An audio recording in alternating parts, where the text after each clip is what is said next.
பெருமக்களே, உங்கள் அனைவருக்கும் புரட்சிகர இளைஞர் முன்னணியுடைய வணக்கங்கள்.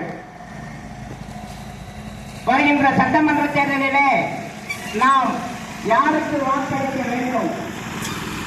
சனாதன பாசிசத்தை வலியுறுத்துகிற பாஜக தலைமையிலே அமைந்திருக்கிற அதிமுக கூட்டணிக்கா, அல்லது சமூக நீதியை வலியுறுத்துகிற மதச்சார்பற்ற முற்போக்கு கூட்டணிக்கா? திராவிட முன்னேற்ற கழகத்தினுடைய தலைமையிலே அமைந்திருக்கும் இந்த மதச்சார்பற்ற முற்போக்கு கூட்டணிக்கு வாக்களிக்க வேண்டும் என்று புரட்சிகர இளைஞர் முன்னணி உங்களை அன்போடு கேட்டுக்கொள்கிறது. ஏன் அவ்வாறு வாக்களிக்க வேண்டும்? 2002 குஜராத்திலே இஸ்லாமிய இன மக்களை படுகொலை செய்து ஓர் இந்து வெறி ஆட்டத்தை ஆடியது பாசிச பாஜக கட்சி. அதே போன்று மணிப்பூரிலே சென்ற ஆண்டிலே நூற்றுக்கணக்கான கிறிஸ்தவ மக்களை கொன்று குவித்து அங்கேயுள்ள பெண்களை நிர்வாணப்படுத்தி தெரு முழுவதும் அம்மனமாக அழைத்து சென்றதை நாம் பார்த்தோம்.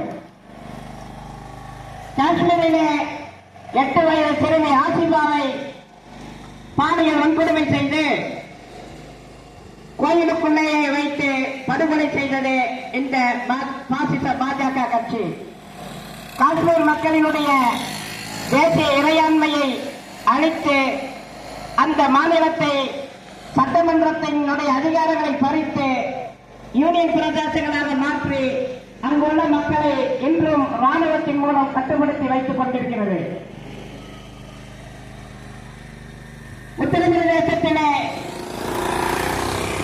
10,000க்கும் மேற்பட்ட குழந்தைகள் காணாமல் போயிருக்கின்றன. குஜராத்திலே 40,000க்கும் மேற்பட்ட பெண்கள் காணாமல் போயிருக்கின்றன. அங்கே ஆட்சி செய்யும் இந்த பாசிச பாஜக கட்சி இதை பற்றியெல்லாம் எந்த ஒரு விளக்கமும் அளிக்காமல் அதனுடைய பாசிச ஆட்சியை நடத்தி கொண்டுதான் இருக்கிறது.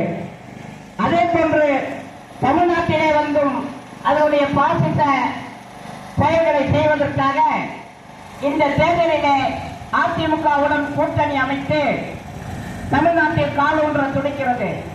தமிழ்நாட்டில் அவர்கள் வந்து என்ன செய்வார்கள் என்று சற்று சிந்தித்து பாருங்கள்.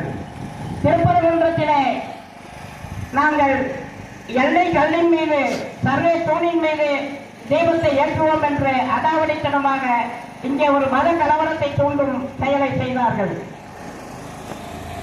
அயோத்தியை போன்று திருப்பரங்குன்றத்தையும் அயோத்தியாக மாற்றுவோம் என்று கொக்கரித்தனர். அவற்றையெல்லாம் முறியடித்தது சமூக நீதி ஜனநாயக அரசு, திராவிட முன்னேற்ற கழகத்தின் தலைமையிலான திமுக அரசு. அவற்றையெல்லாம் முறியடித்து இஸ்லாமிய சகோதரர்களையும் மற்றும் அனைத்து மதத்தினரையும் சமமாக சமத்துவமாக வாழ வைத்துக் கொண்டிருக்கும் அமைதி பூங்காவான தமிழ்நாட்டை யாரும் கலவர பூமியாக மாற்றிவிட முடியாது என்று இந்த மக்களுக்கு அரணாக இருந்து கொண்டிருக்கிறது திராவிட முன்னேற்ற கழகத்தினுடைய ஆட்சி. இந்த ஆட்சியை எப்படியாவது தூக்கி எறிய வேண்டும் என்று பாசிச சக்திகள் இங்கே கனவு கண்டு கொண்டிருக்கின்றன.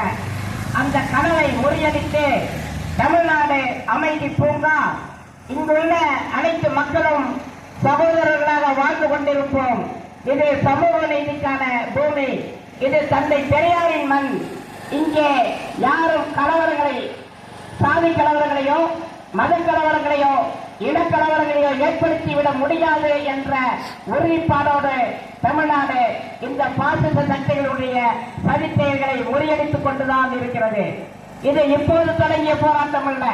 இது 2000 ஆண்டு கால போராட்டம். ஆரியத்துக்கும் திராவிடத்துக்கும் நடக்கக்கூடிய போர். இந்த ஆரிய திராவிட போரில் இந்த சட்டமன்ற தேர்தல் மிக வலுவாக திராவிடத்தின் பக்கம் நின்று நாம் அனைவரும் ஆரிய சதிகளை முறியடிக்க வேண்டும், சனாதன பாசிசத்தை முறியடிக்க வேண்டும். ஏனென்றால் இவர்கள் சனாதன பாசிசத்தை நடைமுறைப்படுத்துவதன் மூலமாக இந்தியாவை இந்து ராஷ்டிரமாக அறிவித்து இதை இந்துத்துவ நாடாக மாற்றும் வேலையிலே ஈடுபட்டுக் கொண்டிருக்கிறார்கள். அதற்கு தடையாக இருப்பது தமிழ்நாடு தான்.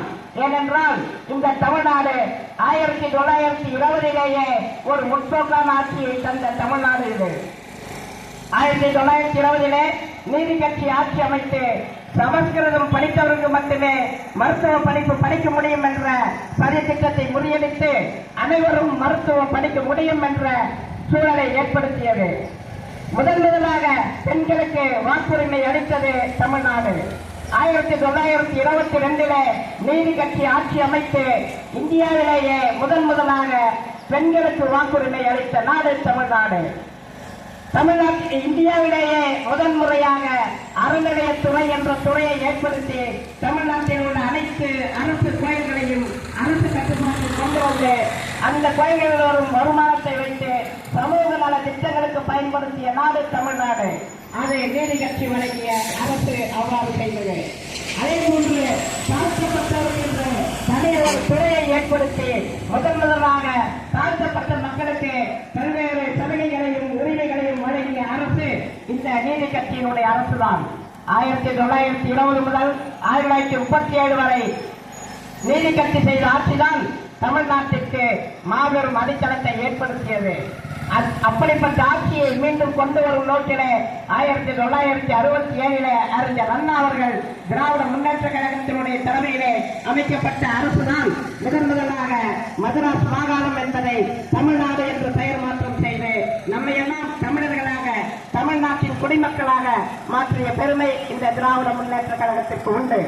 அப்படிப்பட்ட அந்த அறிஞர் அண்ணா தான் முதலாக சுயமரியாதை திருமணத்தை சட்டமாக்கி சுயமரியாதை திருமணங்கள் செய்தும் அவர்களுக்கு பிறந்த குழந்தைகளும் சுயமரியாதையோடு வாழ்வார்கள் என்ற ஒரு சட்டத்தை ஏற்படுத்தினார்.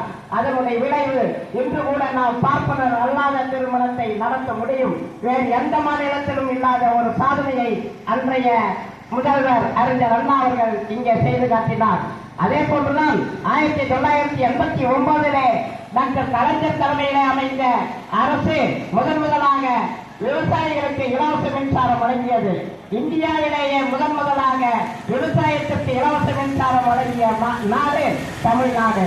முதலாக மாணவர்களுக்கு இலவச பஸ் பாஸ் வழங்கிய மாநிலம் தமிழ்நாடு. மாணவர்களுக்கான சத்துணவு திட்டத்திலே முட்டை வழங்கிய மாநிலம் தமிழ்நாடு. பெண்களுக்கு சத்துவையிலே சம உரிமை உண்டு என்று உத்தரவு பிறப்பித்த நாடு தமிழ்நாடு. 1951 இந்திய அரசியலமைப்பு சட்டத்தை எழுதிய அண்ணல் அம்பேத்கரால் சாதிக்க முடியாத செயலை 1989 டாக்டர் கலைஞர் அவர்கள் பெண்களுக்கு சொத்திலே சம பங்கு உரிமை உண்டு என்ற சட்டத்தை கொண்டு வந்து முதலாக ஒரு வரலாற்றிலே மாபெரும் மாற்றத்தை ஏற்படுத்தினார். அப்படிப்பட்ட அந்த மாற்றத்தை ஏற்படுத்திய கட்சி திராவிட முன்னேற்ற கழகம். அப்படிப்பட்ட அந்த திராவிட முன்னேற்ற கழகத்தினுடைய தலைவர் தளபதி ஸ்டாலின் அவர்கள் இப்போது காலை உணவு திட்டத்தை கொண்டு வந்து மாணவர்கள் அனைவரையும் பள்ளிக்கு வரவழைத்து